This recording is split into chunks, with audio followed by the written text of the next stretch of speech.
Halo, Assalamualaikum warahmatullahi wabarakatuh. Ketemu lagi dengan saya, Ziki Omana, spesialis saraf. Sekarang saya lagi ada di sebuah rumah sakit bersama dengan guru saya, ini namanya Dr. Melita. Beliau adalah seorang dokter spesialis radiologi. Jadi dokter spesialis radiologi adalah dokter yang memang untuk urusannya bukan jadi penyiar radio, dok ya, bukan ya. Oke. Jadi banyak masyarakat yang nanya ke saya lewat email, lewat inbox. Jadi teman-teman banyak yang nanya, Dok, apa sih bedanya CT scan sama MRI? Nah, sekarang kita akan bahas dengan Dr. Melita. Dr. Melita, yang namanya CT scan sama MRI secara gambaran garis besar, bedanya di mana, Dok? Oke, terima kasih. CT scan adalah suatu alat pemeriksaan radiologi yang memakai sinar X. Jadi kalau kita melakukan pemeriksaan CT scan artinya kita akan terpapar radiasi sinar X. Sedangkan MRI adalah alat untuk pemeriksaan radiologi yang memakai medan magnet. Jadi kalau kita masuk ke dalamnya tidak kena radiasi, kita cuman kena magnet nggak apa-apa kan? Nah, jadi itu aja bedanya. Kemudian kelebihannya MRI itu sangat baik untuk melihat jaringan lunak. Masuknya jaringan lunak seperti otak, otot, ya, jaringan sendi, isi dalam abdomen, jaringan lunak. Sedangkan CT memang punya kelebihan juga, itu selalu dipakai pada pasien stroke akut. Jadi pertama itu dulu yang dilakukan, kemudian juga baik untuk trauma. Jadi kita bisa melihat tulang yang patah, karena disitulah kelebihannya dari sinar X itu melihat tulang lebih jelas daripada MRI. Kemudian juga untuk vaskuler, CT juga mempunyai kelebihan melihat kondisi pembuluh darah di otak, di mana saja, di jaringan tubuh lainnya juga bisa. Walaupun MRI juga bisa, tapi MRI juga mempunyai keterbatasan dalam hal biaya sebenarnya, kalau untuk CT angiografi. Kalau yang lainnya tidak. Oke, baik dok. Jadi kalau boleh saya simpulkan sepintas ya, jadi yang namanya CT scan ini satu dia pakai radiasi, jadi ada resiko ke badan dong. Tapi kalau yang MRI relatif aman, justru aman banget ya, karena hanya pakai magnet. Jadi kalau CT scan nggak boleh sering-sering, meskipun sekarang mungkin dosis radiasinya udah lebih kurang ya. Ada batasnya. Ada batasnya. Tapi sedangkan kalau MRI, misalnya ambil kasarnya, tiap hari mau di MRI boleh dong? Boleh, asal kuat bayarnya aja.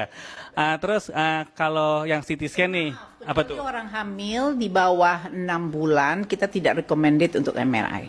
Oke. Buat teman-teman yang hamil, 6 bulan nggak boleh, tidak direkomendasikan untuk MRI, kecuali indikasinya sangat kuat, begitu ya. Nah terus yang namanya CT scan itu baik untuk jaringan yang keras, seperti bahasa gampangnya gitu, kayak tulang, terus pada orang-orang yang stroke, misalnya perdarahan, kita cek itu. Sedangkan untuk MRI, untuk jaringan-jaringan yang lunak. Jadi terjawab nih dok, banyak kan masyarakat bilang, dok nggak saya di MRI aja, bapak saya nggak di MRI aja, kok di CT scan? Jadi semua itu atas dasar indikasinya.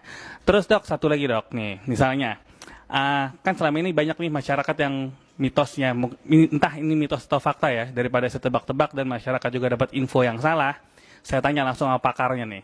Jadi kan katanya MRI itu nggak boleh pada orang-orang yang menggunakan logam. Satu itu, jawabannya betul atau salah dok? Salah. Bisa.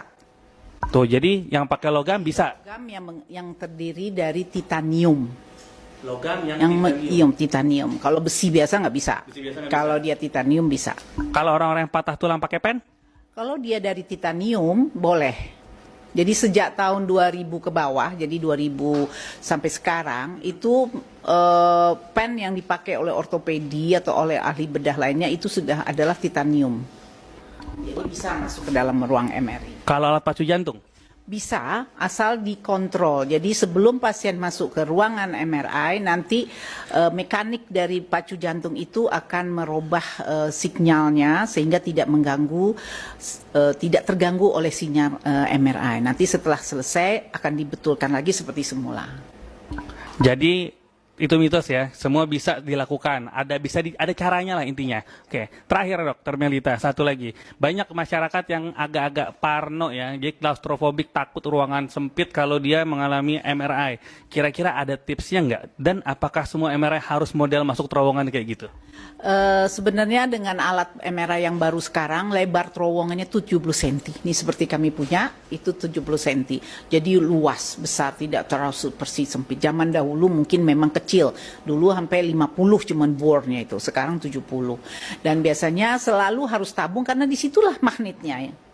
Magnet itu ada di dalam tabung. Jadi tipsnya kalau kita merasa takut, waktu kita sudah ditidurkan sebelum dimasukkan, tutup aja mata, tenang, nggak usah membuka mata, nggak usah panik di dalamnya.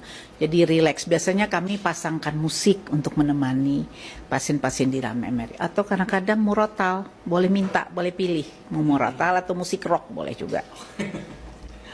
Oke, jadi itulah semoga ya teman-teman itu adalah perbedaan bedanya antara CT scan dengan MRI. Jadi jelas masing-masing punya keunggulan dan punya kelemahan dan semua dilakukan atas dasar indikasi. Jadi nggak ada yang namanya saya mau MRI aja, saya mau CT scan aja, nggak juga. Jadi atas indikasinya. Oke, Dokter Melita, terima kasih informasinya. Semoga informasi ini bermanfaat. Silahkan di like dan share bila dirasakan bermanfaat. Assalamualaikum warahmatullahi wabarakatuh.